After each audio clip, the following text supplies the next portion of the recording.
এসো বন্ধুরা, এসো। তোমরা হঠাৎ এখানে কেন? তোমাদের একটা তিমি সমুদ্র থেকে একটা বাচ্চা নিয়ে এসেছে।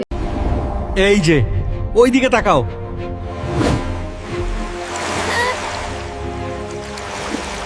সে মোটেও ভয় পায়নি,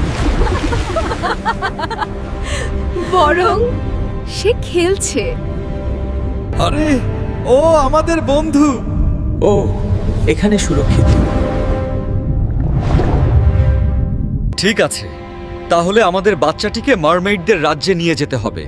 ঠিক আছে, আমি নিজেই বাচ্চাটিকে নিয়ে যাব।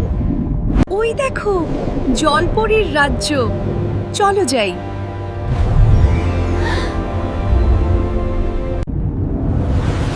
হাল্ক, তুমি এসেছো? ওয়েল আমার বন্ধু, ওকে হত্যা করার দরকার নেই। হাল্ক, আমার বন্ধুর কোনো ক্ষতি হয়নি। ভালো হলেই হলো। চল হাল্ক, আমি তোমাদের সবাইকে সমুদ্রের তীরে নিয়ে যাব। যাও হাল্ক, ভয় পেও না। অবশেষে রাজকীয় দল সমুদ্র সৈকতের দিকে যাত্রা শুরু করলো। নেতৃত্ব দিচ্ছে হাল্ক আর তিমি রাজা।